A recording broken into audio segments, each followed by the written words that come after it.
Hello, everybody, and welcome back to Club 38. Of course, where there's sweat, sound, and shadows mixed into something unforgettable. As always, I am Allie Gal, and I am joined by Kate Gaming, Hello. I'm and we very are tired all. tonight, so I feel a little delayed. That's all right. I got you, girl. And we are also joined by Statistically David. Hi, thank you guys for having me. Yeah, Glad to be here. thank you for joining. Of course, yes. Welcome, welcome. I've messed around, I've been on your stream for a little bit, talking with you and everything, and Yeah. we've we've gotten Wait, hold on. So some I really don't good know you at conversation. all. So are you a new streamer? I'm very out of the So loop because I yeah. have a toddler who Oh, takes good. up so much Kate time. So, is she's an old lady streamer. I am. I am like the old so lady yeah. of Swoggo now, I feel like. So Darn I Kate. am, I believe, the youngest streamer in the community. I'm 24. Um, I've been playing this game for 7.5 years, I guess. I'm a guild leader of a top 50 guild. So you started We playing just when you were like 17, 16, Yes, 17. I. There have been Wow. guildies who have known me since before I graduated high school, and now I am close to PhD. That's Um, That's crazy. crazy. yeah. So yeah, I've grown up with this game.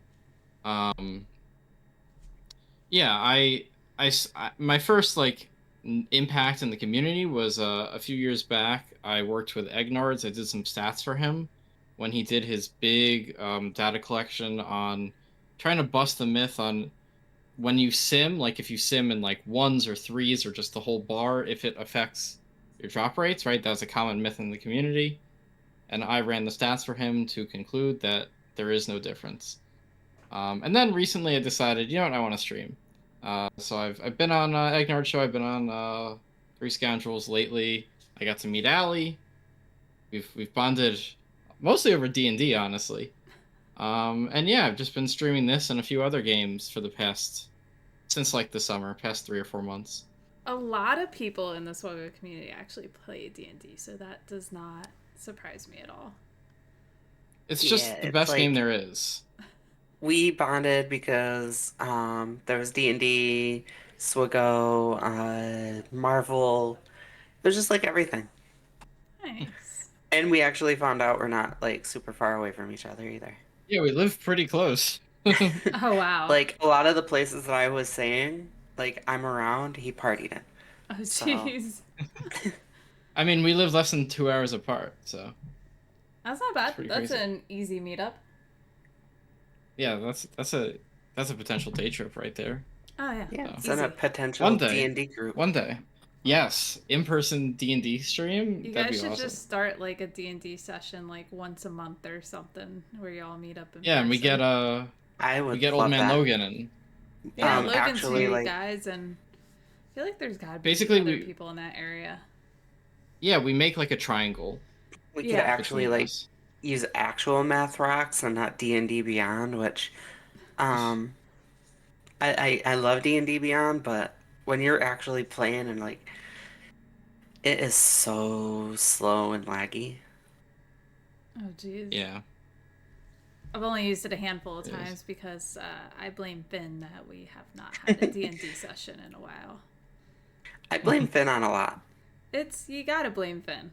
What else would you do? But Vexatron lives in New York also. Adam is That's saying, Oh, crazy. okay. guess which famous celebrity slash streamers in my GAC bracket? Oh no, I'm scared to ask that. I feel it's got to be either me or Allie. I'm not sure though. Maybe we gotta get in contact with Vex and I'm have a curious. New Let York Who meetup. is it, Adam? I didn't know Just Vexatron out of was a curiosity. New York. I'm Oh, it's gonna me. guess. Oh, Oh God, I should probably make sure I remember to do my GACs this time then. or just both lose and then are guaranteed to meet each other. Look, so I actually went 2-1 this week. The third round, Nice. it dawned on me at so GAC ends at 5 p.m. for me. It dawned on me at 4:40 that I didn't do it. And I like speed ran it. Did not think of like I was just going. I I mean, almost we're all won. East I Coast, almost won. If I would so have not timed out the last one because I hit the timer on the GAC, I would have won. And there's Durgan telling all me I'm slacking. Yes, I know I am slacking. I got distracted by hey work. there, Double D.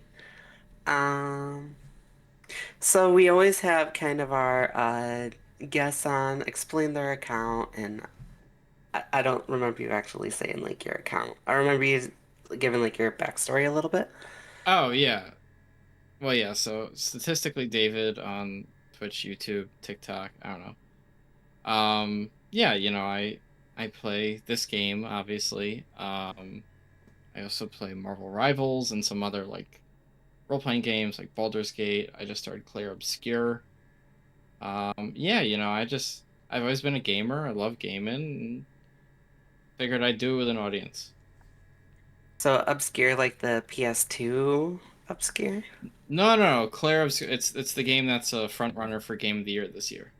Oh, I remember like obscure the Expedition Aftermath back 33. on PS2. That was Oh, no, no, such no. a great game.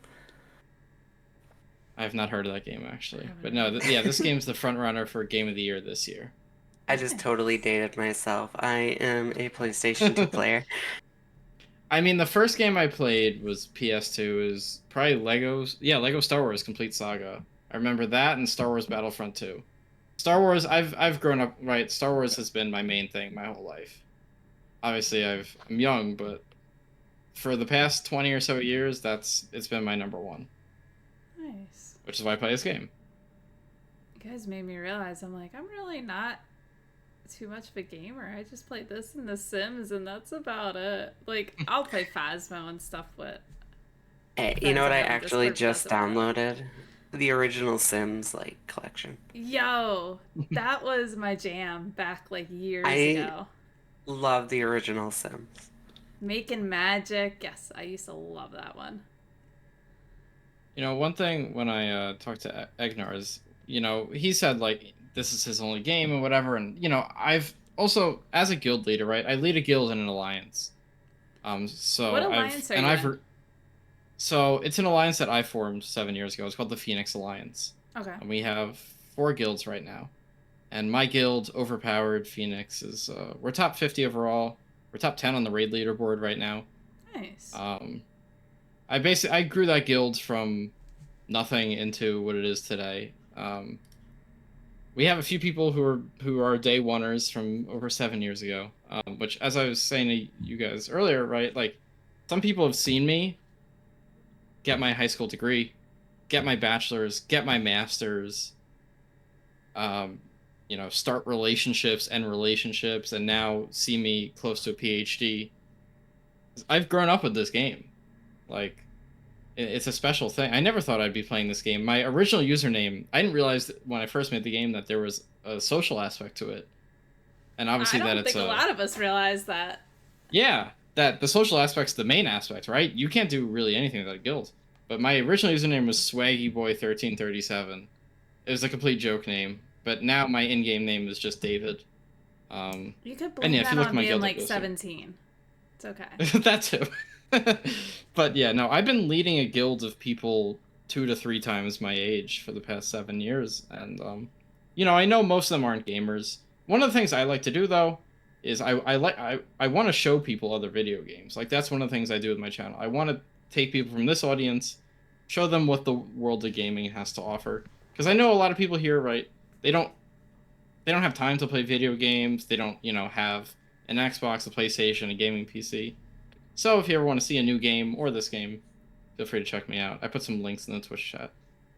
But That's I'm kind of what I impressed though wanted to that do with like my you're. channel initially too. Was play a variety of games, but I just mainly focus on Swago. I think a lot of people start out that way, yeah. but I find it really And I mean, impressive that you've been a guild leader for 7 years. That's crazy, especially if yeah, your guild is as high up as you're saying. So Well, and I could certainly go into this for a while, but like, I mean, it's been a lot. Like when my guild, so I started the game a part of another guild, right? Just a random guild, Hmm. and basically I ended up replacing as an officer of that guild, replaced half the guild, and then like realized this guild wasn't for me. Like they weren't going to progress, and basically there was a whole falling out, and the guild that the half the guild I recruited, we merged with these other guys and formed a guild where I became leader.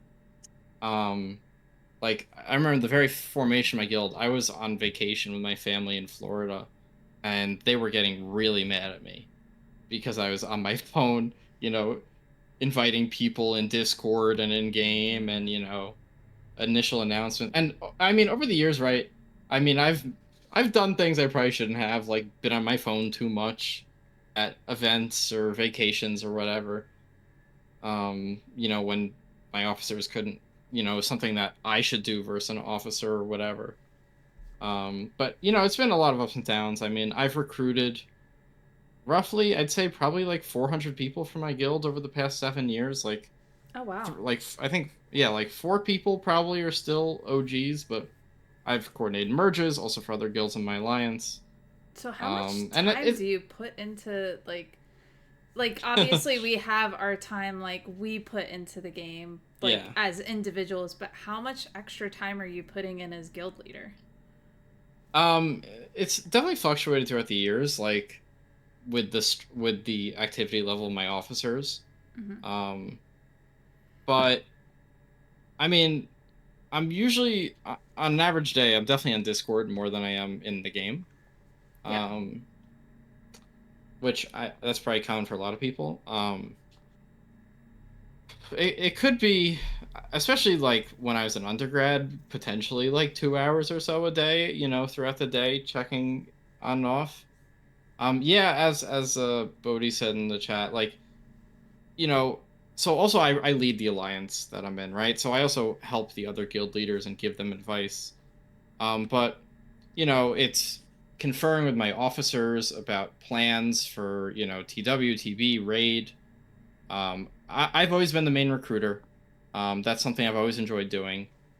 Um, Do you enjoy so recruiting? I enjoy meeting people. I don't enjoy the complete wasteland of recruiting. I mean, especially at my level, it's so hard to find people, and Yeah, it's I was gonna stressful say when it's like got to be stressful right now.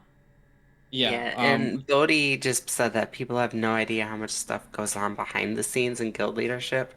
That is absolutely correct. I actually Oh yeah. did a video with Claudia back when I was in TEP, um, on how just do TV and like the constant amount of communication alone, again, just with TV that we do is baffling. We are always talking during it.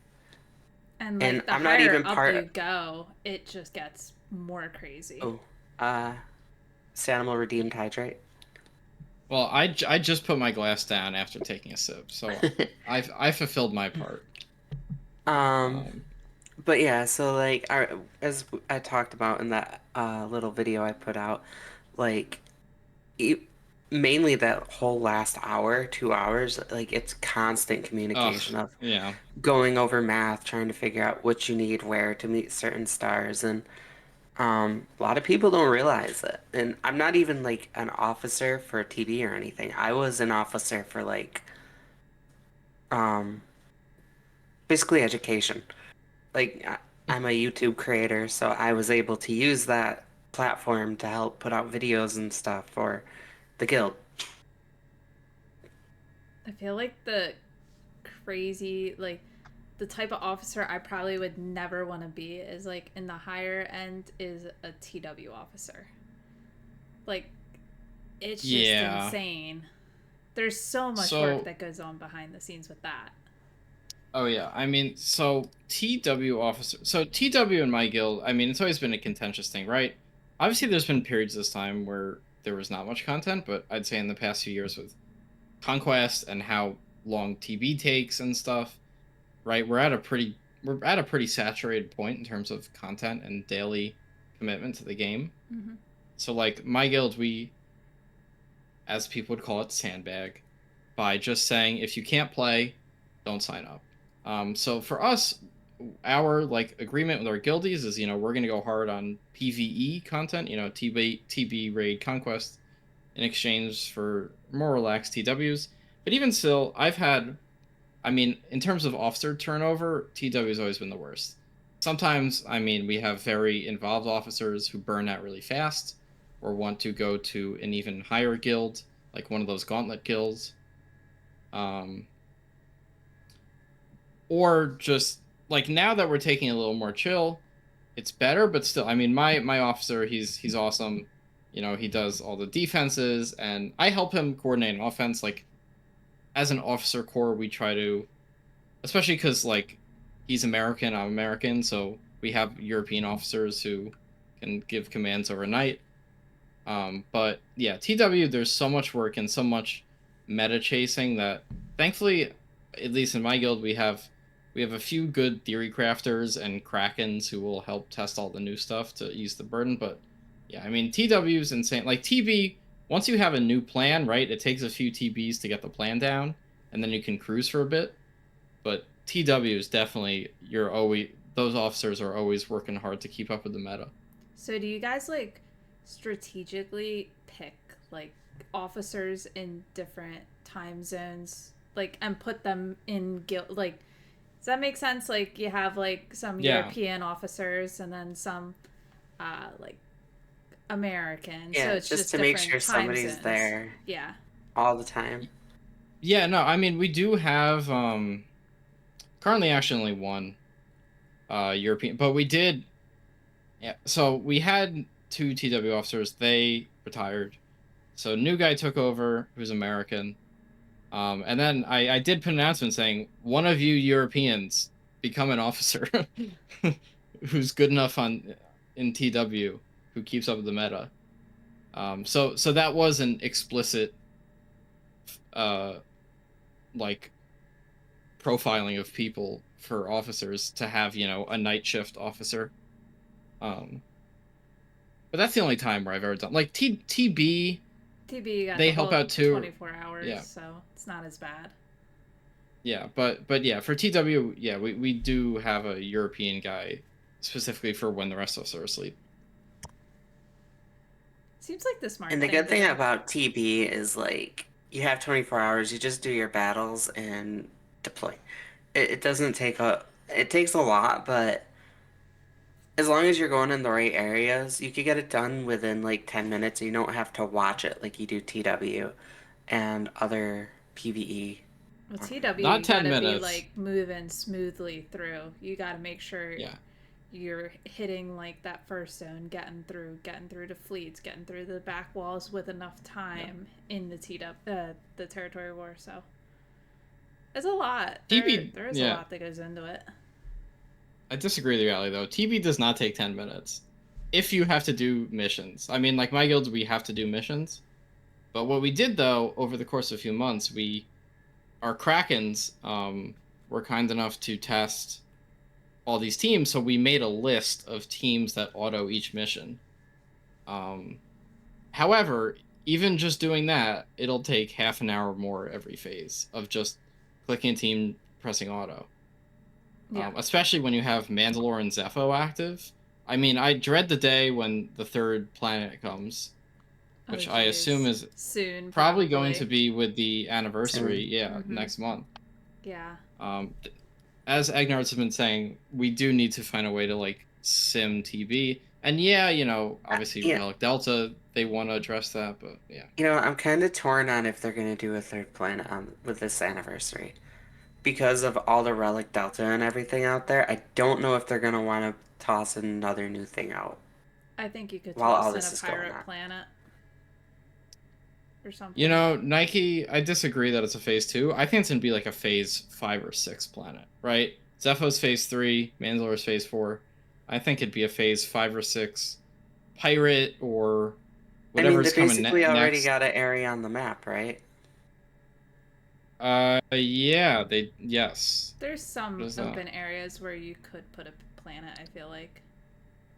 Yeah, no, they have a few, Allie's right. Let me check. It's they have a they have they have a phase 3, 2 phase 5 and 1 phase 6 areas open. Yeah.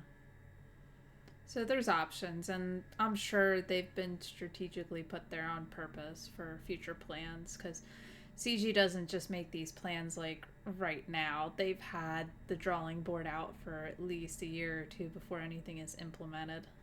So, But I'm just Phase afraid 5 that light if they cycles do that, Yavin. with all the issues they have going on, um, like with Relic Delta and all the hate they're getting, I don't know if they're gonna toss this out yet. No, it'd just be another nail in the coffin if they just make TB take long and like, gate like a ton of relic mats or another way to get relic 10 behind a phase 6 R9 pirate And planet if I had or to whatever. guess what the next planet would be, it would be Phase 5 Dark Side.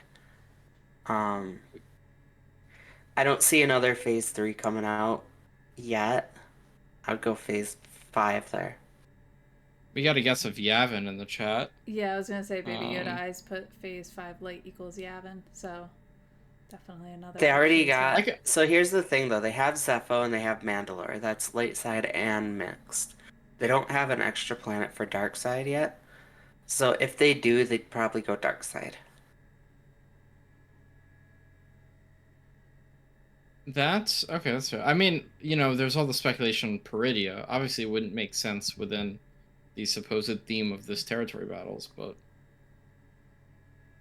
I mean, at this point, it's probably not Peridia, but I don't know. Is there a big dark side planet that we're missing? Like from, I'm sure there is. I mean, if I they want to mean, go, I don't think they're gonna do acolyte content. I've only. So here's where we're a little stuck now is we do know that we are getting one. We are getting the stranger, Mm-hmm. thank God. And And someone else. one other quote unquote redacted, probably OSHA slash my. Yeah. I'd guess After Osha. that, But no idea. yeah, like there is no way in hell they're gonna do an acolyte um episode or era. There's no way it's gonna happen. Like No. I liked the acolyte a bit more than most people. But they're not gonna do it, right? Especially after how maligned pirates are. This whole era was. They're not gonna do an acolyte era. I personally like some speculation in my guild was like a Sith era, and that's what Kamir starts with, like him and then Osha at the end of the season, and then maybe go back to like SWOTOR or Legends Sith. I think could be cool, and then maybe follow up with a Jedi era. And then they could toss in like Darth Plagueis and I think Plagueis, they're Darth ultimately Maul. leading up to Plagueis. I think that's the ultimate goal for now is Plagueis. that would be my guess. My guess is gonna be Plagueis is going to be the a journey. I don't know where in Journey or maybe a territory battle planet tune. Um I mean we all see how well Third Sister is. Maybe they toss him there in like the dark side and then He's the actual Sith Eternal lifter. um so maybe they could do that or he's just gonna be a journey tune and you're gonna have like some of the Jedi from the show, like I feel Saul like and he's like everybody. higher up than like just a journey character. I don't know. Are we ready for a GL and would it be Dark Side though? They just put Last out GL Hondo. was Hondo, who was dark side technically. Yeah, Before Ahsoka that and was Hondo. Ahsoka, so your next GL is light side.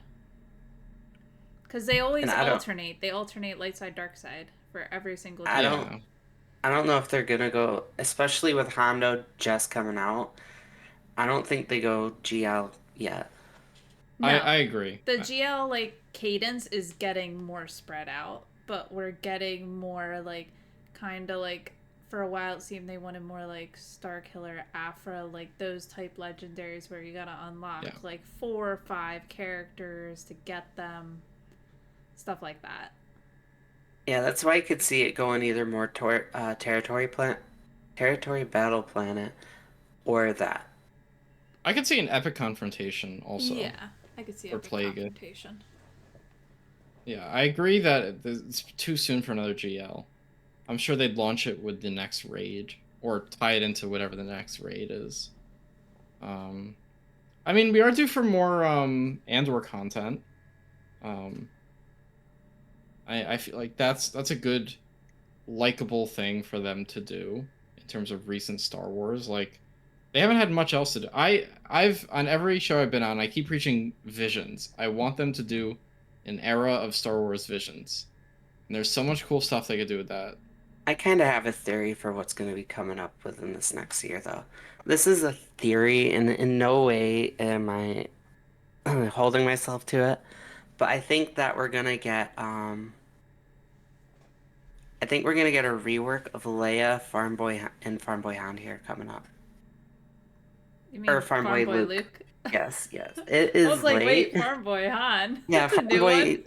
Farm Boy Luke. I think they're gonna do a rework for him and Leia with the anniversary coming up. Kind of bring back like the Akbar Kron?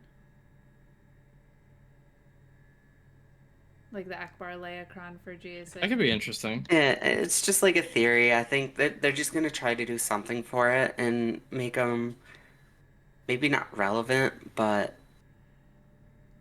they're useless right now. Well, they're already starting to, like, bringing in the B Wing, trying to lift up Home 1 again. So they're already starting to try to lift those type of characters. Farm Boy Hannah's from the Yeah. secret novel. Do you think maybe that's when they introduce Red 5? It's coming this era, I right? You I would think mean like it's to coming this era? the I would like logo to of this think era. so, but I don't think Meat Red has 5 has been kind of teasing become us like for this. so long about Red 5. So It's long. become like this meme for now. I know. I mean, it's Ugh. literally the era logo. I don't know how they don't do it now after adding 2 rebel ships. Like the logo is the literal, the targeting computer as he's targeting the Death Star port. So I feel like it's got to be now. I And hope so. to try We've to been asking for that. Oh god, but then who's the pilot? That's the whole thing. I would yeah. say CLS. As long as it's not Ray. I don't really care. No, it'd probably be Farm Boy Luke and like R2 I'm okay with that. As long as it's not Ray. Farm Boy or Luke over like Pilot Luke. CLS. Well, there's only 2 episodes this era so far. They could have one more with Pilot Luke and I don't know whoever else they want. I don't know, Red And then 5, it doesn't have to be an episode 4 thing. That could even be like Jedi Knight Luke. I you mean, mean GL Ray piloting it? that too. That would No. be what they would do. They'd be like, "Oh, here's GL Ray and R2."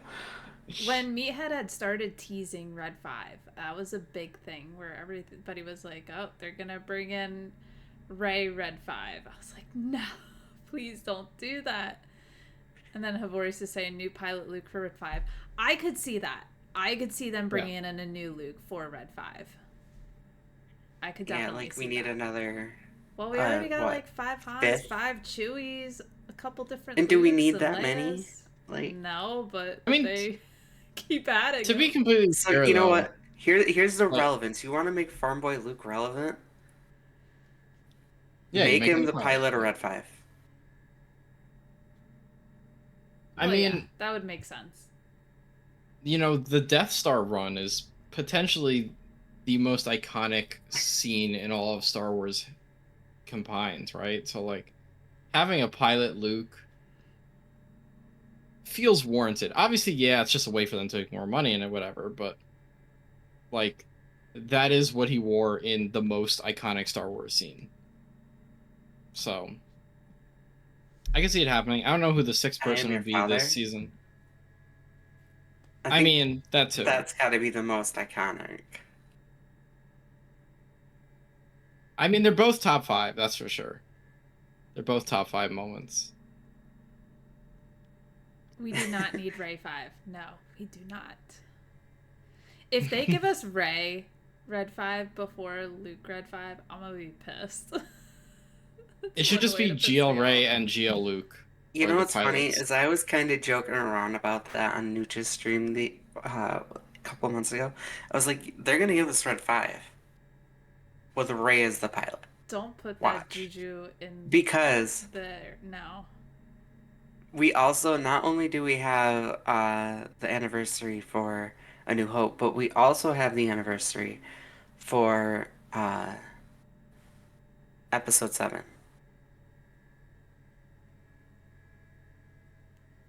Well, that's right now. Right? That's this December, right? 2015 was when it came out. Sounds right. And then the original movie came out in May Ironic, 1976. right in this era. So there's Yeah, definitely so a lot of different directions they could go with this. But I think the end of the day, I think we're gonna see a buff up to a lot of the original Rebels. You looked at Durgan Durgan's says comments, Farm I know Boy too. Luke, Yeah. Lifters, Uncle Owen, and Aunt Brew. yeah, but they need their skeletons. Oh yeah, I've already said that. Um, I mean, on the other hand, do we really need like every team being lift? You know, like I'm thinking Grand Arena, right? Or even TW. Like only the top 40 or so teams matter. We don't really need them to come back into meta. Do we need Like them like to? you know, No, but it actually might be more beneficial to people who aren't early Especially at game. the like top end. Yeah. Like, so a That's lot true. of That's like true. newer game people, mid game people who we have these characters because we've played for so long. Um, it's not always the easiest thing to go chasing what's new. Fair. something I've Sometimes like realized. I'd rather them just add like character here, a character there that'll boost squads that I already have that I've had for years that I haven't been able to use because they're just useless right now. And something I I agree have with that. realized about like new players is they don't realize that like a lot of the big characters like you start the game for the first time and you're like, "Oh my God, I got Chewbacca." You got Clone Wars Chewbacca. I got Luke. You got Farm Boy Luke. Yeah. You don't realize that they're really not useful until you're building them up and then you're like, "Oh, they're garbage." Well, a lot of us when we first downloaded this game, we were intrigued by it because it was like a collector's game. Then we got to learn the Exactly. mechanics behind it, and then we realized, oh, you know what, Farm Boy Luke really is not good. So we have all the like we have these characters, especially if you got like a Lightspeed bundle, because Farm Boy Luke, if you get a permanent one, Shadows of the Empire, he's Relic 5. Mm-hmm. Um, make him useful again. Even if it's just for like one game mode, even if you take a whole team of like him, Leia, Stormtrooper Han, and just give them all like GAC Omis, I think that'd be amazing. I mean, you know, I kind of hate they CG abandoned their original philosophy of Omicrons of lifting up old teams. Like that was I really liked that when Omicrons were first introduced. And then of course No, they just Rayrock. changed it to every new Rayrock character has it. Rayrock says, were they even great to begin with? No, they weren't, and that's kind of the point. But yeah, no, I think they do need to go back and start lifting up older characters with Omicrons more often. And just like CG has always been very averse to reworks. Wait, can we Except when clarify they're these Omicrons like good Omicrons, not just add like speed to Chirpa and like stuff like yeah, that? yeah. Yes, exactly. I just want to Like the see them Qui-Gon take like Omicron. I think it'd That be one really was great. cool. That one I still use. I just think it'd be really cool to see like a terrible team. Like again, take this old rebel team, Stormtrooper Han, Leia, and Farm Boy Luke, and give every single one of them a GAC Omicron and make them like godly in like just one game mode. I don't know about every single And one of them, but well, that's you what could the just point of rework Omicrons were in the the beginning. Omicrons. Yeah, you could just rework the Omicrons that are in there now and just make them more powerful if you bring in, say, they did bring in like Pilot Luke and just make him boost that team. That's an easy solution. But like, I this game should have always been doing more reworks, right? Obviously, they just reworked Aura Singh to work with Forlom. Um, that was a missed opportunity, right? They had a few reworks, notable reworks like Darth Vader and Mace Windu. I think they've been too averse to that, obviously because it doesn't sell. But if you put an old character, then people invest in them. Also, like I am upset with this era because me and most of my guilds, we thought Forlom would be an Afro lifter, and I think she really needs a dedicated tank. Mm-hmm. Yep. And I think that was a missed opportunity to bring these old bounty hunters into relevance, as opposed to making Afra actually good, and then either put Zuckuss with Balin, or I don't know, find a place for him to lift another team, right? Because I thought with the two rebel ships, right, they were lifting up Home One Profundity. Okay, well, Forlom and Zuckuss are going to lift up Afra and then some other bounty hunter mercenary squad. But obviously, they just want to make a new squad out of it, which I feel like was a wasted opportunity. So are you guys actually excited for Llama and Zuckuss? Yeah, not really. What was that, Allie? Not really, no. No. So I don't know about you guys, but like I am not getting the episode pass this time because I don't have much of an interest in like them. Me neither. So I'm going to get it just because the episode the currency, rewards, yeah, episode currency and everything. Um, and I'm probably gonna 7-star the character just because, just because, um, I like having it there and not have to worry about it, but am I excited for them and am I ever really gonna use them? At the moment, no, but we don't know what the future's gonna hold. yeah. And Havorius made a good point too. You got to work on the new stuff no matter what. I'm gonna work on it. I'm just not gonna throw extra money at an episode pass this time. I have a nice stockpile of the episode currency, and then I mean, I'm still gonna do my 5 card pool thing, just using my crystals. So it's not like I'm gonna completely slack. I always look at stuff as I get it when I get it. Yeah, like Yeah. I'm personally just finishing up my Hondo and then gonna stockpile a bit until Forlom and Zuckuss become farmable, and see whatever comes next. But obviously But endgame players, right? The only thing you can do is chase the next stuff. So like for me, I just need Hondo and new tunes. But Yeah. as Once the who Nike needs rest of said, Armageddon? Hondo's tunes go free to play, I'll be done Hondo. as Nike just said, the key lesson this year is to not skimp on new raid recs. Actually, that's kind of hurt. I wouldn't say hurting me because I just got the big account into the Mighty Chlorians meta, and I was aiming for MC3, but the raid score I was top 7 in TEP, Mm-hmm. but MC I is a wasn't different getting ballpark. the Yeah. yeah, I wasn't getting the 8 million. Mm-hmm. I was getting like 4 or 5 and just like, you know what? I'm still top 7, whatever.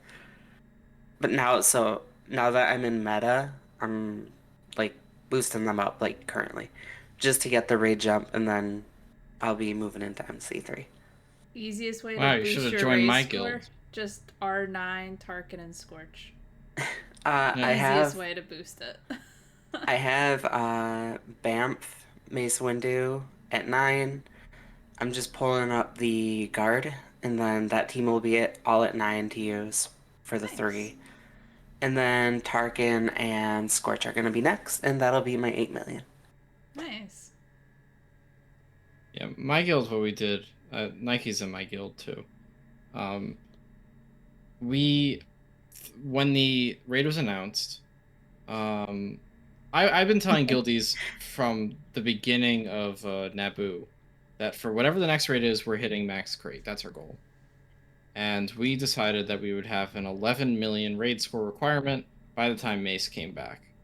Now, because of the whole fine that you can get 7.2 million from Tarkin and clones, um, we got there a lot faster. But I think part of that's on the guilds, right? Like communicating with your players. Like I told players the day the raid dropped, everyone is going to have to do like 11 mil each within a few months. So make sure you get there and you're farming. And I'm sure, after Naboo, right? Obviously, because of how annoying it was, people didn't want to invest as much in this raid. But yeah, I mean, it's just so important. Raid rewards are so important. Like, first of all, if you're in a guild and you're doing like 15 or like more than 5% of the raid score by yourself, you might want to move to a better guild. Um, if you're, planning on being competitive. But raid, I think it should be everyone's top priority to farm raid every time a new raid comes out. I think we've all learned that, like, Yeah. very much so the past, like year, 2, 3 years, whenever these new raids got released. Yeah, and I do want to say congrats to Ray Rock, who just went max crate 2 weeks ago. And Yes. Nice. Double Durgan, I'll have to put up with Kate and Allie in the same guild eventually. I don't bother you at all, Durgan. What guild are you guys in? MC3. Hmm. I'm currently in MC Meta, but as soon as that raid score goes up, I'll be going up to 3. Nice. And then before we get to like shift over to viewer questions and stuff, I know before we had started recording, you had said there was something else you wanted to talk about. I think what Yes, guild I was or equipment. actually Yeah. just gonna transition to that with talking about the guild. Um, go ahead. Um, I don't really know what the topic is, so I'm leaving it to you so if I guys. recall correctly, he wanted to do an episode on I remember Egnard's actually did an episode a while ago about when is the right time to leave a guild, and is it okay? And he gave his permission. So everybody, Egnard's gave his permission. Congratulations, you're all set. Uh, but basically, talking about that, Dave wanted to bring up what is important in recruiting. Like, what do recruiters look for, and what is important to put in your recruiting message when you're looking for a guild, if I recall? Yeah, so, well, first of all, I'll just say my guild is recruiting. If you're like 13 mil plus GP endgame player, hit me up. Because recruiting's dry as hell out there. Um, I blame CG for that part. But It's tough right yeah, now. so yeah, I check the recruiting. Like I'm in like 7 or so discords. I'm on the subreddits. I've seen thousands and thousands of people, advertising themselves. First of all, I think, obviously there's two parts to being a recruit, right? One is selling yourself, and two is managing expectations on what you're gonna get, right? Um, in terms of managing expectations, like first of all, I'll see people, let's say they're 5 million GP and they're asking for like 400 mil plus GP guilds. That's never going to happen, right? Unless you get a really desperate guild. But if a really desperate guild um, takes you, right, that's a red flag. So, first of all, you don't really want to reach for a guild much more than 50 times your GP. Um, and, for example, if, like I've seen lately, recruiting for my own guild, like they want people who want a guild that's doing max crate, but they're getting like 3 to 4 million in the raid. So they want to be carried, right? And again, if a guild takes you, that's a red flag on the guild because that means they're desperate for a recruit. I mean, like for example, I have some people, I have like two guys who I've been wanting to replace for a bit, but I am waiting for a recruit, and I don't want to have an empty spot. Like it is better that they do stuff in certain game modes, just not others. But I don't want to, stoop to the level of getting like a 10 mil guy who does 2 mil in the raid when everyone else is doing 11 million or more. So that's part of it. But the other thing is how you advertise yourself. Like I see very inconsistent things. First of all, I think the lower, the earlier you are in the game, the more you have to say about yourself. Um, because people, mid to early game, right? You don't have much, and it's very important that you choose a good path to get yourself further in the game, right? Again, raid should always be top priority because if you are good in the raid, you can punch above your weight class in terms of trading up a guild. Um, so raid should always be first priority. And I also think people underestimate roster depth. Obviously, Lightspeed bundles help with that, but then you just go into a Zeta crunch. But having full teams is so important. Like people, if you buy an LSB, you might get two or three half teams out of it. But if a half team isn't viable in TW or TP, so I really think like first of all, start with just like here's my GP, here's what I do in raid, here's how many combat waves I can do in TB, or like here's how active I am in TW. Start with just you, right? Like a job application. Start with what you're talking about. Then list your goals and then what you're looking for. Like I see some people, I'm looking right now. Some people have like paragraphs and paragraphs and they're like 2 mil GP players. And on the other end there's people who are endgame players who just say, here's my swuggo.gg link. Like you need to sell yourself and sell yourself to a potential recruiter. And some people certainly overdo it. But focus first. Like, here's who I am. Here's what I do right now. Here's what I'm going to do. Here's what I want. And it should not be more than like 4 or 5 sentences, maybe. Short, sweet, What and do you to guys the think point. about that? Yeah. So basically, the key highlights are you look for raid, combat, mission waves, and overall. You said overall GP, right? Yeah, because I'm looking just on the servers right now as I'm saying this, Yeah. right? Well, Like, like, do you guys also look at like they have Leviathan? Like, maybe not yours, because like everybody yeah. has everything there. But like, are you working towards Leviathan? Leviathan? Do you have Leviathan? What GLs do you have? Do mods play a role at all? Because you can get all the Lightspeed bundles you want, but you're not gonna have the mods. Yeah, and that's a good point, right? Like so many people underestimate mods. Like, mods are a hallmark of a good player. Like I've taken people who may have been a little light on the roster end, but who have amazing mods, because that shows me they have game sense. They have the dedication.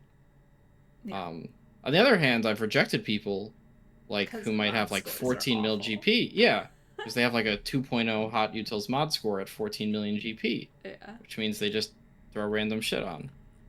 yeah. Um, I but always tell like, everybody, I'm like, if there is one thing you're refreshing every day, it's mods. You should be yeah, refreshing your mod energy. and Yes, yeah, just mod energy is wicked important. That that's I can't even stress how important. 'Cause I was one of those people. Um, I think Nooch did my roster review like 7 months ago or something, and my mod score because I was, as everybody knows, my baby account was a huge LSB purchaser account, and um, I was like 10 million with like a point 0.9 mod Oh score. wow. Yeah, like the mods were because I never really understood them or anything. Like I watched Phil a little bit, and actually listening to Nooch and Phil and everything got me to learn about mods. It's up in the three now, but Nice. like that's That's building up awesome. from a point I 0.9. was about to say that's progress. Progress means more in that case than anything. That's So big it's like, progress yeah, too. it's Yeah. a three, but it's from a point 0.9. Yeah, that's big progress. So, And yeah, I mean, I mod score and mod growth, like just checking. I think I forget the command, but there's some command where you can check like over time mod score growth. Like those are. Yes, it is a mod history with the Wookiee bot. Oh yeah, yeah. Like those are so important. Those and raid, I think, are the two easiest ways to punch above like what guild you should be in based on your GP. Um, or of course whaling, right? If you're a whale and you're consistently whaling, obviously you can punch into a higher guild. But in terms of just pure gameplay, mods and raid are the ways to punch up. Um, and yeah, like just scrolling through these channels right now, some people, it's too much about what they want in a guild, not enough about themselves, or the other way around. Like, it's a two-way street, right? Obviously, I mean, let's be real, most guilds are desperate for recruits, right? Almost every guild has like one or two people they probably want to get rid of for one reason or another. Um, so yes, every recruiter in the game is probably desperate to some degree. However, right, I mean, people will still hold certain standards, and you just gotta recruits just need to sell themselves a little bit and communicate what they want, and but only also be willing to compromise a little, right? Maybe you won't get exactly the guild of your dreams, right? Maybe you'll get something a little lower, maybe like a few stars less than TB or a little under the crate you want in raid. But if it's an improvement, right, you may as well take it and then work up to the guild with the stats you want. it's But this funny. game is, It's yeah, funny cuz like it sounds like a lot of what you guys are seeing are the people who are the lower and are trying to shoot for the stars, and then you have the higher end people who are just like, I don't really care, like here's my swugga.gg, just go look at it if you want to see it. Like it's yes, completely opposite, and it's kind of funny in a way, but I'm sure it's not funny for you guys because you got to sort through all of it. yeah. I mean, usually, like if someone just puts their swaggo.gg, most of the time they're a pretty high end player. Um, and I usually check those profiles at the first. Um, in terms of people who come to me, they're usually people who are in the 10 to 12 million mark and who get like 2 million in raid and think I'm gonna take them in. No, I will not. So And like what are I the think there's also that expectations? little, I think there's also that little niche of people who just don't understand mods and again, don't watch content creators. They just kind of Yeah. play the game and so like their mod score is not great just because they don't understand that the mod isn't good. Yeah, and I'm sure many people do this too, but I also very much recruit off personality, right? Like these are people I'm going to be talking to for hours every day. I want to, like them as a person, right? Like Sure. so Yeah. people who are nice and who show a willingness to work on it, like especially with mod score. Um, if I've seen, recent growth and they're asking questions, they're active in chat, asking, how do I mod this character, that character, whatever. Like that's also what I want to see. I always tell people like consistent growth and dedication is more important than anything else. Right? Obviously you need a baseline of a roster and game knowledge to get in, but it's the dedication and growth that is going to ensure someone stays in my guild or stays in any guild for a long time, right? Because once you stop trying, you're going to slow down, you're probably going to miss some events, stagnate, and then either get kicked or retire.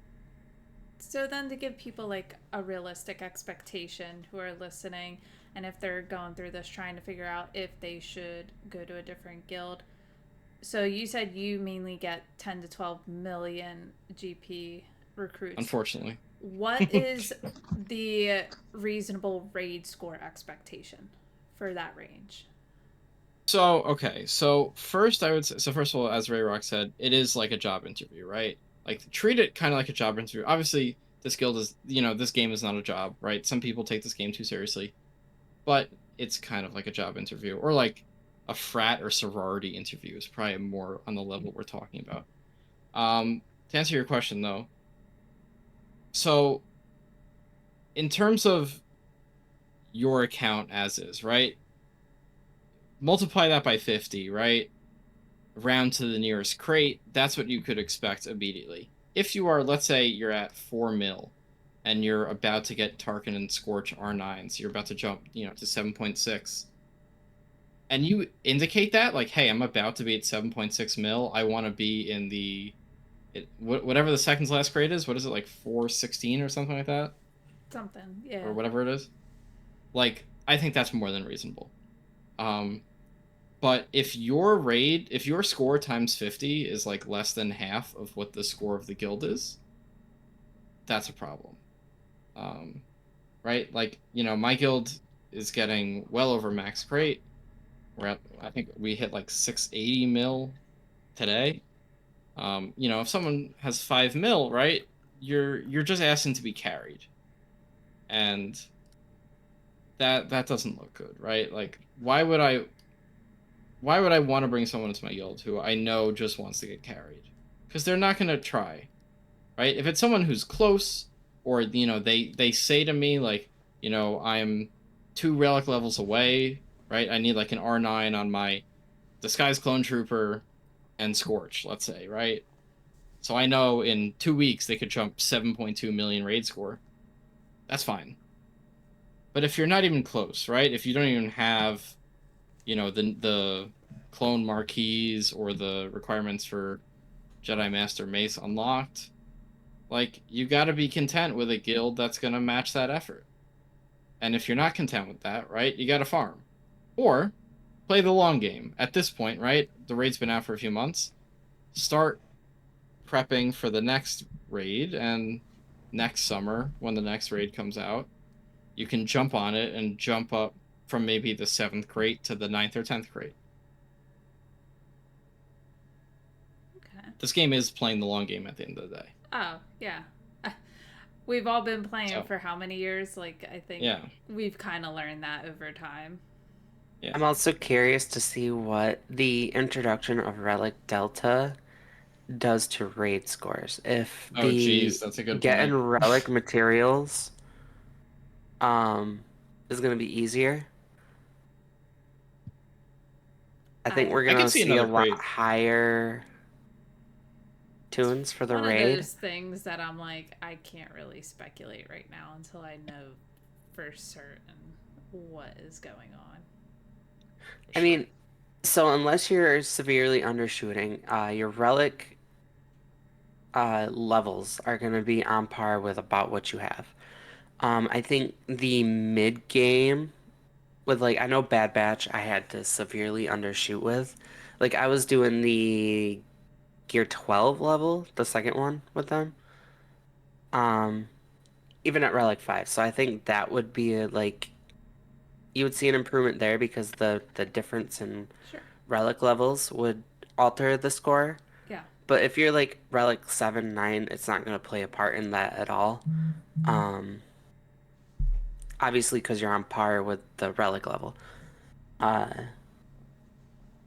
I think it's going to be more like the acquiring of signal data and everything. However, CG does that is going to affect. We're going to see a lot more people with a lot higher relics going into this soon. Yeah. That's true. I do think there'll be more crates. Honestly, I'm a little surprised they didn't make an 11th or 12th crate for this raid, right? Considering like how easy, relatively speaking, how easy it is to get like 15 to 18 million in this raid for higher end players. Um, It's not over now with yet. They could Hondo. add it. That's true. But like, now you could have Hondo, you could have Mace, you could have the 2 clone teams, and then like a Maz 3-man, and that's 18 mil. they could have a 800 mil crate. They definitely could still add it. That is true. But I'm surprised it didn't even launch with that. Could be But I why it wouldn't be didn't. surprised. Yeah, I wouldn't be surprised if future raids have 11 or 12 crates. Um, and so on as now with they can have a relic 10 tier, right? In addition to everything, they have a relic 10 tier, which would suck. And maybe what's the multiplier for R9? It's like times 12, so maybe make it like times 15 and modifier for the Oh top God. tier. You get 4.5 mil Yeah. for a max score. Throw And then you like could Baby Yoda I said, add in like R10 mats or Yeah. droid brains or something. That's what we're saying. Like, they could add it on still. But they I also did mean, say that droid brains and stuff are going to be more accessible anyway. So, hopefully. I think CG just needs to tell us what's happening with this game. Like, obviously they're saving some stuff for the announcement in a month, but like as I was saying to you guys before we started, right? They messed up the PR of this. Now, I don't know if it's Meathead's fault or if he was told he can't, go into details about anything or not. In that case, it's not his fault. But, Usually, you they can't go mention, into details. yeah, They're not allowed. or even just a name of something. Like, in that whole Relic Delta follow post where it's a lot of it's just saying, here's why the community is wrong. And by the way, Relic 10, new game mode, new events. Um, but if they just gave us, if they went about this differently, if they first said, here's the Smuggler's Run 3 details, it launches this day. Then, here's a new game mode. We can't share details, but you should expect, and then one sentence. Then announce Relic Delta. Then announce, here's how you're going to be able to get more Relic mats, R1 through 9. And here's how you're going to get R10. I think that would have gone down so much better. it's See, going to I be a don't think it busy would night have. for us, Kate. I don't think it would have. When this I think gets it would have lo gone down somewhat better. when this all gets announced, which is generally on a Tuesday, it's going to be a busy night for us because It will it be. Yeah. Yeah. lately it's been like It's gonna be 7, 8 announced when o'clock. I'm not here. That's what it's gonna happen. But no, It's going to be like Thanksgiving Tuesday or something. well, I'm not here the next 2 weeks for Oh. vacation, so it's gonna happen then. And then Allie's gonna be like, "Oh no, I gotta handle this all myself." Bring it on. Yeah. Meathead, if you do that to me, you are going to be co-hosting the episode with me.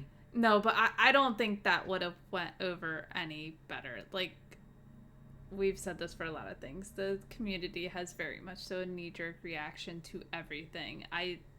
That is true. They would have then been like, "Well, why aren't you telling us more about this? Like, you just said this and then that's it." Like, I don't think it would have.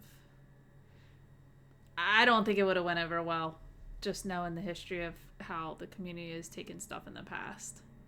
No, I like how they're doing it this time around, using their voice, really. Like I mean, Meathead's the voice technically, but like content creators, we are the voice. We are the people that everybody watches and come up with all the theories and the theory crafting and everything. That's us. Like we are the voice, and Yeah. using that voice finally is a step in the right direction. Yeah, and at least they're working. They have a group of essentially beta testers for the Relic Delta that are a group of content creators that they're getting feedback from. I think that's a great way to handle it.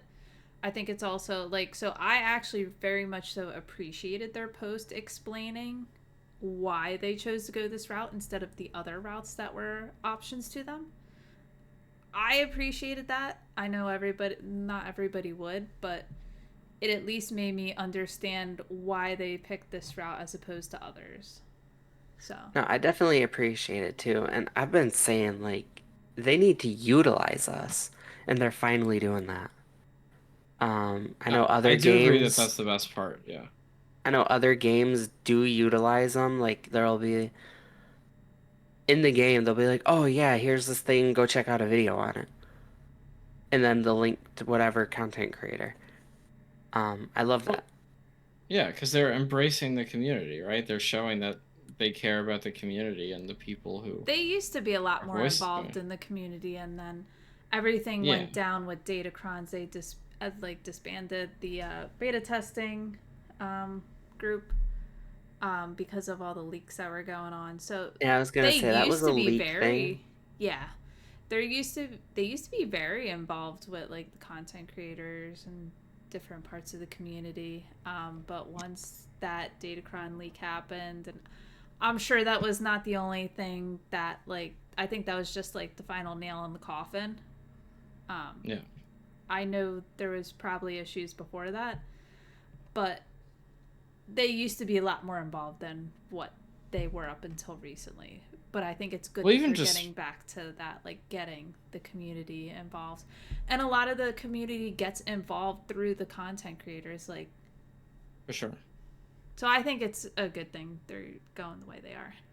Well, yeah, no, I definitely agree. Like, bringing content creators back is good. Obviously, like in the past, like with like CG Carry, I mean, she Mm-hmm. was an awesome community leader and stuff, and very vocal.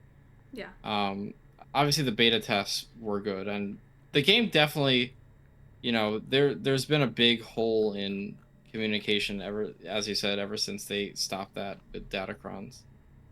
Um, And and it's good again, that that they're could be starting to bring a that back. Ray Rock just said, personally, I think there might be a change in management, which foster a change in attitude. That very well could be. It Possibly, could yeah. be, CG was just bought out by what, EA, and now Disney owns them or whatever. Yeah, but this was Um, before that happened. so this could all be like tied into that. It could be anything, and it could be the new owner bringing it back into the fold now. Well, yeah. I I don't mean, know if they're personally, I that don't. involved. I Yeah, think maybe if no, anything, yeah. you just have like how David was saying, he's played the game for 7 years. The likelihood that you're going to have the same exact people in the same exact positions for 7 years is highly unlikely. So you probably just had shifts in employees, like who's in different management roles now, Yeah, who's looking over what. Like, I think and it's more nothing wrong with that. internal. Yeah. Yeah, I mean the EA being sold to the Saudi-based firm and a Kushner-based firm, I don't think has anything to do with Capital Games personally, right? Obviously, that has stuff to do with high-level EA management, but I don't think the Saudi and Kushner buyout of EA has affected it yet. Oh, as Baby Yoda has just said, he thinks there's a recent opening for a new game director. That Like, would make sense. I think, yeah, I mean, yeah, people just move on to different jobs over time, right? Especially in the video game industry. I mean, it's infamous for all the turnover. This game is an And And anomaly being around as long as it has. look at yeah, Larian with Baldur's Gate 3 right after that happened. yeah. I mean, this game's made over $2 billion, so obviously you know, people are gonna put on their resume, I was a director for this game and whatever for 2, 3 years, and then move on to maybe a higher paying job at a Oh different yeah. company. Like, it makes sense. I mean, obviously, this is stuff that isn't communicated to us, and I guess it doesn't have to be. A Maybe it'd lot be of nice it if, doesn't impact us at all. So yeah, a new game director saying hi to the community certainly wouldn't hurt, but no. it's okay. But um, CG blind bankrupted the Lord of the Rings games. We shouldn't blindly trust they know what they're doing. I agree. Like, okay, one thing I've said about this game, I don't know how controversial this is. I think this is the most successful 5 out of 10 game ever made.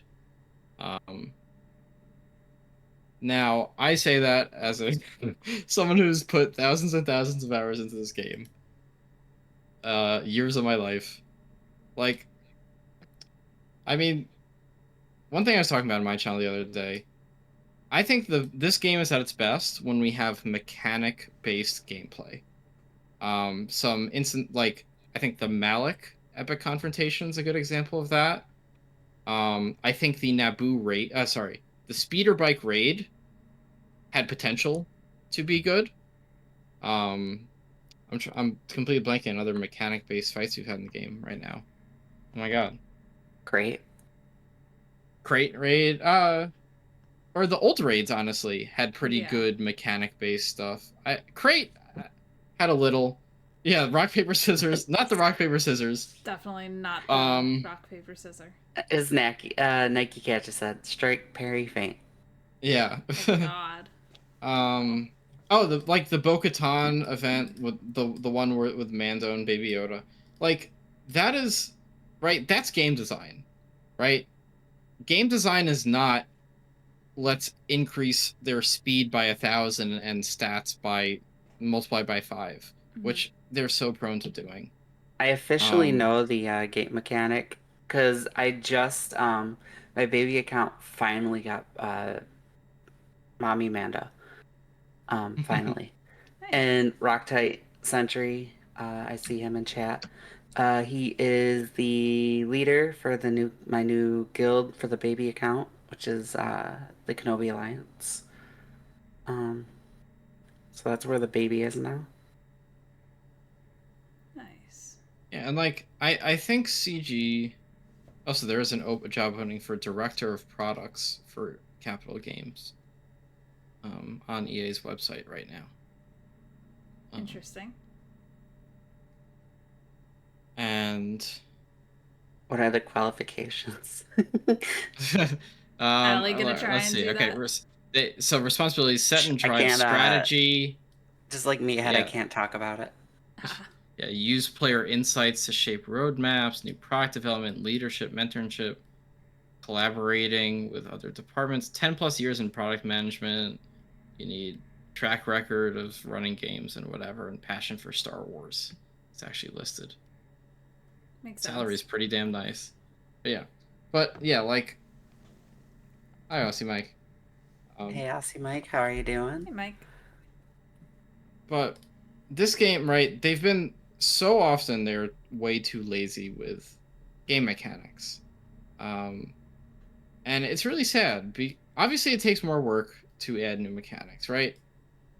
Like I do appreciate how most teams nowadays are centered on a core mechanic.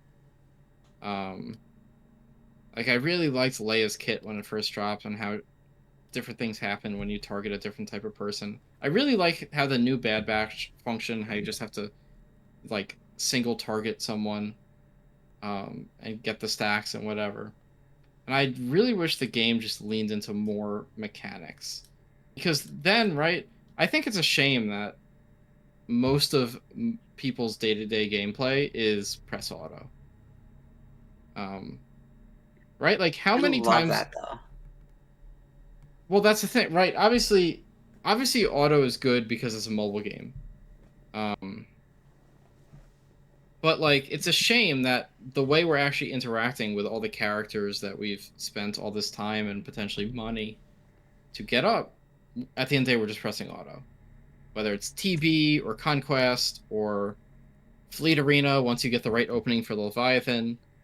Um, we're just pressing auto, right? Because there's not most of the times, when you are playing manually, since the kits are so complicated now, it's just press the button to the right.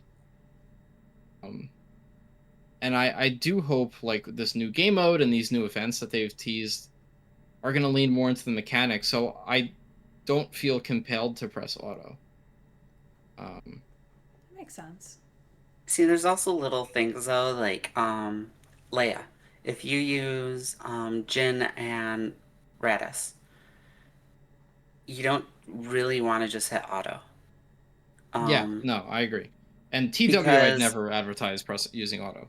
R2 will Um, do his smoke screen and it targets Leia. Yep. Every time. What you want to do is use it on Jin, and you want to make sure that you use the her her third ability, the logs on um, Drogon, and you actually want to use his basic when he has that yeah, buff, not his. It'll go right to his other ability. So if you ever use that team, do not auto that. yeah, and I would also let me just put a disclaimer out there. Do not auto when you're doing TW offense. That's the one thing I don't ever auto. Um, but every other thing, God. right? TB, Conquest, and Grand Arena, I guess. TB, Conquest, um, Arena. Conquest, I live on auto now. Yeah. Unless I'm trying And to get a certain feat. of course. But it's just a shame that there isn't enough engaging, thought-provoking content currently in the game You see, I'm that trying to break hit an auto. Like, I don't want to do that.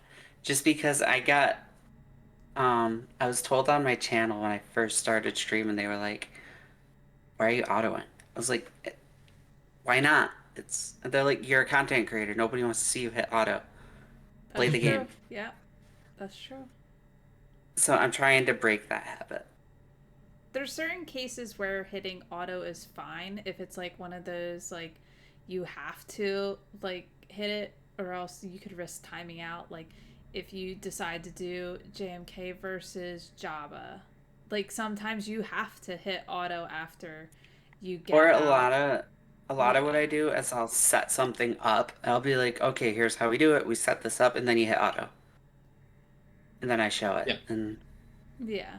I mean, I will say as a content creator, there are some cases where auto is okay. If you are running a risk of timing out, that is when it's okay. aw, Kate just called herself a content creator. No, I'm Mhm. not one. Mhm.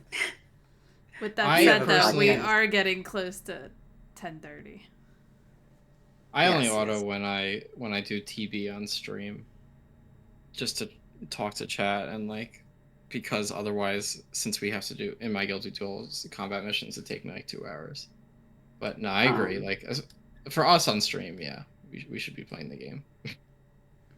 so before we go over to viewer questions, I just want to take a minute and talk about something really important. If you're listening right now and you're in a situation that feels unsafe, or maybe you're walking on eggshells around someone you love, um, please know you're not alone. I've been there. I know what it's like to feel trapped and to question yourself and to wonder if things will ever change. Um, but I am here today because I reached out and there is help. The National Domestic Violence Hotline is available 24/7. You could call 1-800-799 SAFE, that's 7233, or even just go to thehotline.org. If you can't talk out loud, it is free, it's confidential, and the people on the other end truly do care. No matter what anyone has told you, you do deserve to feel safe. You deserve love without fear. You deserve to have peace in your own home. So if you need help, please reach out. You are stronger than you think, and you are absolutely not alone. And with that, if you ever do need to reach out, please do. And we will get over to podcast questions. All right, so Dave, generally what we do is we have the guest answer first. Okay. Um, Put you on the spot. so Bodhi says, let's say CG release Relic Delta and Relic 10 for the 10th anniversary. hmm As a gift, they allow you to R10 any character. What character would you do for fun, and which would you do as a meme? Fun and meme. Hmm. I mean, in terms of like usefulness, I feel like maybe like Supreme Leader Kylo or Bane would be like my top picks for like strategy. Um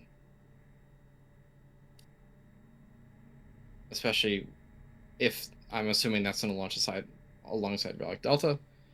For fun. Um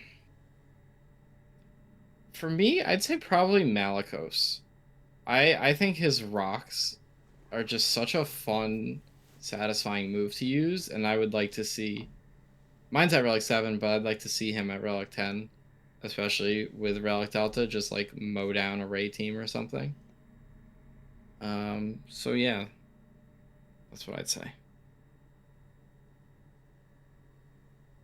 Kate?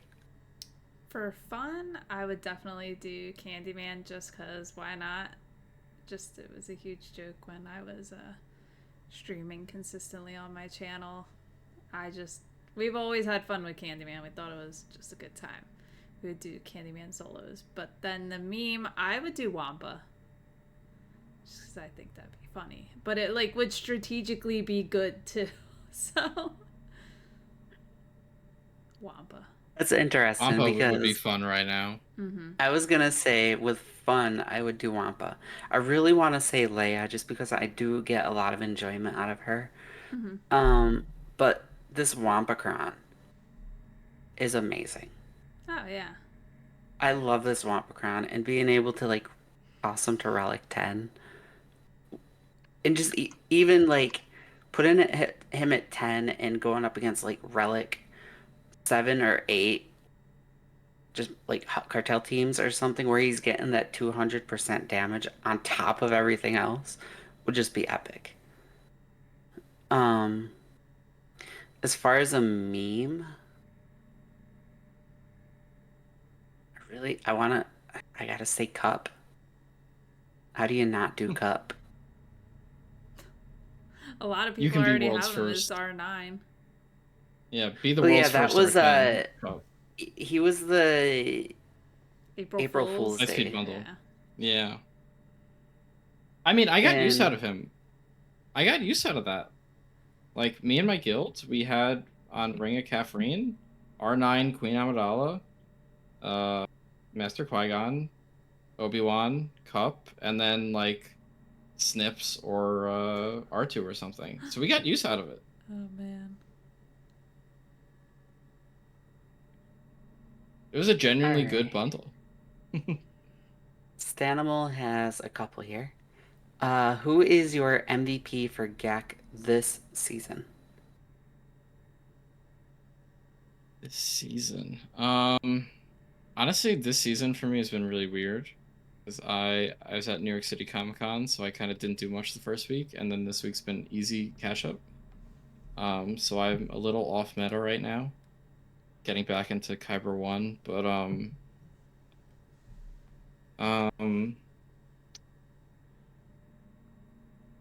I feel like Supreme Leader Kylo is just still at the top. Like with the new First Order Special Forces TIE Pilot Kron. Like, you know, he was the completely dominant team last Datacron set, and then they gave him a similarly pretty good one. If I had Hondo, I'd probably say Hondo, but I don't have him, so I got to go with Supreme Leader Kylo. I'm gonna have to say Wampa with the Wampacron. Because you can literally solo Jabba without the Sordicron. Leia. Like, all these higher power teams, you could just be like, I'm just gonna take it Wampa and solo it. It's great. I've used it every single GAC this past this season. So I think I gotta go with the obvious Bane. He's still just disruptive. it's like the He's so fun. consistent. Yeah. Yeah, he's so consistent. He takes out just about anything in the game.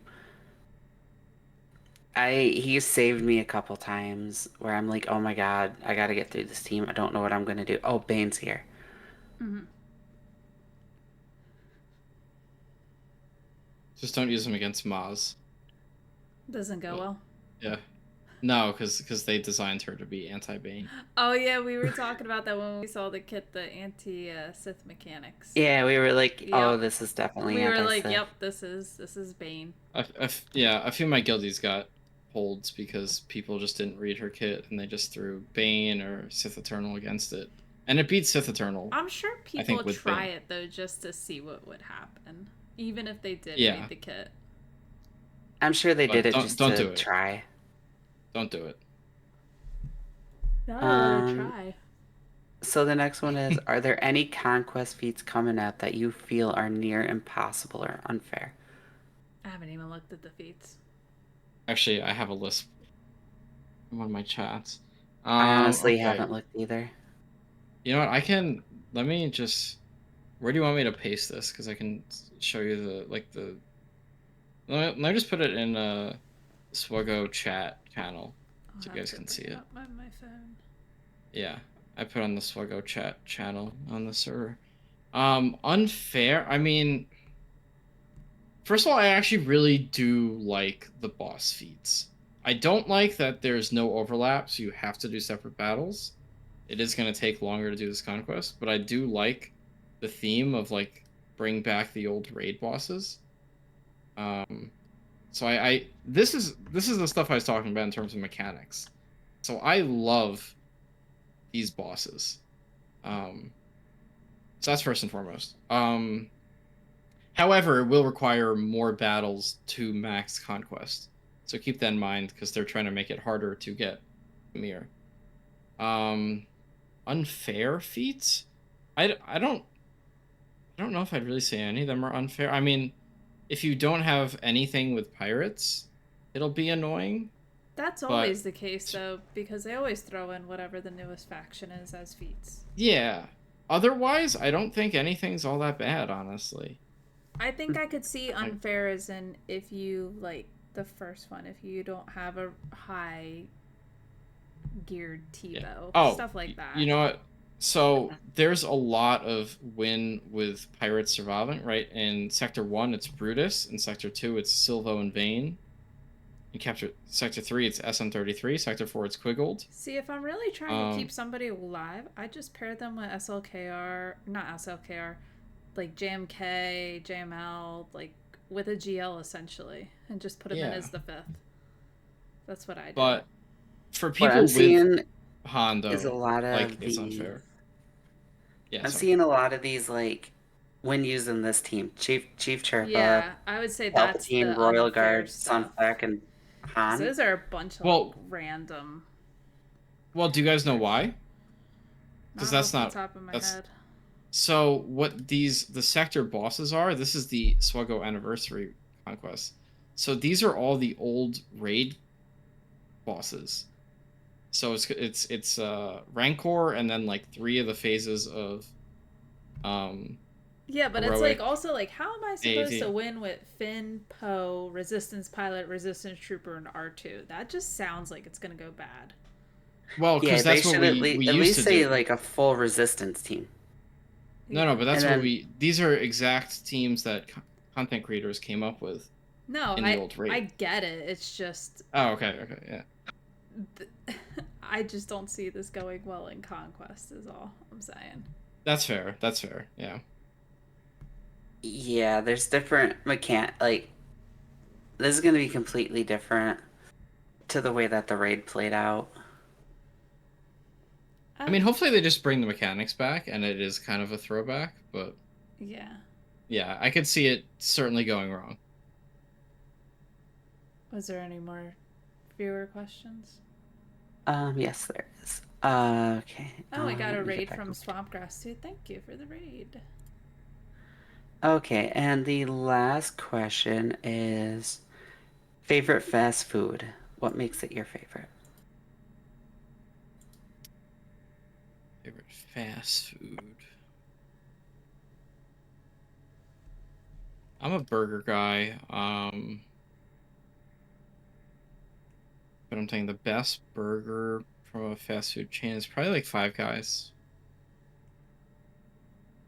I mean, just a burger and fries from Five Guys. It is more expensive than like McDonald's or Wendy's, but it's just so good every time. See, I actually don't really like fast food. Never really have. The only fast food I'll really eat is Chick-fil-A. Like when I think Ooh, of fast food, Uh, I think of like McDonald's, Burger King, yeah. Arby's, like those types of places. Like I just even growing up, my mom always like she tells me she's like every time I tried to get you to like, oh, I had a long day at work, I picked you up from like daycare or school or something, and she'd be like, "Let's go get McDonald's," I'd say, "No, I just want to have like I think she had like Lipton soup." I was like, "I just want your soup." I was like, I'm not a big fast food person. If I do, it's Chick-fil-A. That's about it. I like KFC. That's only because I love their mashed potatoes. Their mashed potatoes and gravy are like amazing. Um, I don't do Chick-fil-A at all. Just because of the owners. That's fair. And I know I'm gonna catch flack for this, but it's just my preference. I'm not gonna dog anybody who does it because that's not how I am. You do you.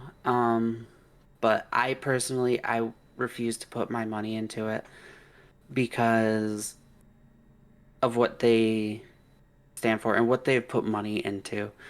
Hmm. Um, do research if you ever wonder that. I'm not gonna go about it on the podcast because I'm not gonna state beliefs or anything like that here. This is a Swiggle podcast, not politics. So I personally don't. I've never had them. I hear they're really good, but I just personally won't do it. Understandable. So I feel like Nike actually had a pretty good question in chat a little bit ago. Like, from the perspective of an end game player, what is the deciding factor you think is one where you'd consider calling it quits? Ooh, good question. Um, Obviously, well, I know him. We've talked about Relic Delta a lot, and this. I feel like personally the I'm gonna quit because of something CG is doing. That conversation's been more prominent now, than ever, um, which I find scary for the game. I also find it incredibly ironic that 2 hours before CG announced Relic Delta, Marvel Strike Force announced they were stopping their overpowered program, which on stream I looked into that, and it's basically the same thing as Relic Delta. Because over 100,000 people quit the game, Oh, and it wow. ruined their numbers. Um, and then when in the CG post where they clarified Relic Delta, they say, "Oh, other games do this," but their number one competitor just said, "Hey, we're gonna stop doing this because it ruined our game." So you know, and I said this for I and my guild are gonna benefit from this, right? We're gonna benefit from this. We're the tip of the sphere. I'm not a big spender because I'm a grad student. I don't have money. Um, but I don't want to see, right? What happens if they screw over the mid and early game players? The community's gone, right? The community just goes from a diverse group of people, and by diverse, not only do I mean like in terms of real world demographics, but uh, where they are in the game and like casual and competitive. I think it's going to skew the player base more towards end game competitive people, which sure, all new content's really directed towards people like me anyway, but that's going to kill the community, right? And I've said before, like the community was what keeps me going this game, right? I earlier in the stream I called this game the most successful 5 out of 10 game ever. Um, and why do I play this game every day for hours a day? It's part of my daily routine through 7+ years of my life. It's because of the community, right? Like for me especially, it's because of the guild that and alliance that I built myself with some, friends. But if that community if the community dies, right? If the mid and early game players start quitting in droves because, you know, like Grand Arena, right? There's the wall of like going into Kyber and climbing through Kyber is going to be too immense for them. Obviously early game whales will be able to fly through the game, potentially like put, an LSB Relic 9, Relic 10 GL on a front wall and completely stop an enemy entire guild. depending on how the numbers land. And I think, if the community dies off, right? If this really does cause early and mid game players to quit in droves, I think that's the end of the game. Um, Unfortunately. A lot of doom and gloom. Yeah. Um, Personally, I don't see that ending. The game's been around for 10 years. It's gone through a lot of changes. Um, if it gets anything like that, I could see it pulling like, as you said, a Marvel Strike Force and just being like, yeah, we're gonna Ixnay this. Um, Also, let me just clarify real quick. So to answer his question directly, what's my deciding factor to call it quits? It's if the community dies, right? If we see a mass exodus of early and mid game players, and it's just end game players and no one else. so mine would be just burnout. Um, that's what would probably, it happened to me before. And if I were to ever quit, that would probably be why. For me, it'd be just I'm not enjoying the game, not having fun. Look at it more as a job. Um, Started to look at it that way towards the end of my time in the gauntlet. Um, just if I ever get to the point where I'm just not enjoying it again, I'll gladly just become like a force ghost in the community and just not play but hang out with people. So, was that all the questions we had? Yes, it was. Alrighty. All right, so Dave, if you want to go ahead and give like your closing statement, pimp out your links again. Yeah. So first of all, thank you guys so much for having me on. Allie, it's been great talking to you again. Kate, it's been so nice meeting you. Um, yeah. So I'm statistically David. I'm a PhD student in stats, hence the name. Lifelong gamer and Star Wars fan. I play this game. I mean, like most people, I stream like Kyber 1 Grand Arena. Um, I also try to do a variety of games like Marvel Rivals, Baldur's Gate 3, Clair Obscur. Gonna try to do a little bit of D&D with some creators from this game in the near future. Um, Also just love chatting with people. So feel free to come stop by and whether you want to see me play this game or check out a game you've never heard of, or maybe won't play yourself but just want to see someone else play, be happy to have you. And to you two, love to talk to you guys again in the future, because it's a lot of fun. Yeah, just let us know. For Absolutely. sure. It's good having you on.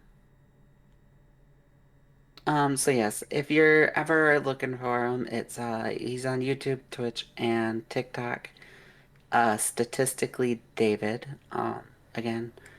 So go check him out. And he, you also have a Discord, right? Making it, not yet. All Should right. So be on the lookout for that too. If you follow him, I'm sure it'll pop up, and then that'll give you all his notifications when he goes live. Yeah. And with that said, thank you for joining us again. And Yep. So the closing statements for us, of course, you could catch us every single, well, not every single, but most every Tuesday at about 9 p.m. EST. Over here on Kate's channel, it's K8 Gaming _. So definitely check us out here on Twitch. the next Quiet two night weeks we because will be on Allie's because I will not be playing. yes. It's been a quiet night because Pilsy hasn't been around, but a couple weeks ago we did have the channel go crazy from Pilsy. Um, but yeah, so definitely check us over here. The next 2 weeks, as Kate said, we will be on my channel. You could find that at twitch.tv/Alligal. That's ALLI3GAL. So if you're watching over here, just the next 2 weeks will be over there. I'm working on a co-host. It'll probably just be me and whoever. Uh, I know in 2 weeks we will have the return of Fat Nards. So Is that like their name? that's their new ship name. That's their ship name, yeah. So Fat Nards will be back in I a gotta couple bug weeks. Phil that BG's back. BG's back. I Um, gotta bug him about that. and of course, also let Phil know that the Chiefs destroyed the Raiders 31 to nothing. He ain't gonna care Um, about that. He ain't gonna care. and of course, you can find all of our links over at Linktree. That is linktr.ee/club38. And there you can find my YouTube, my Twitch, Kate's Twitch. I actually just put my PayPal on there for anybody who wants to donate.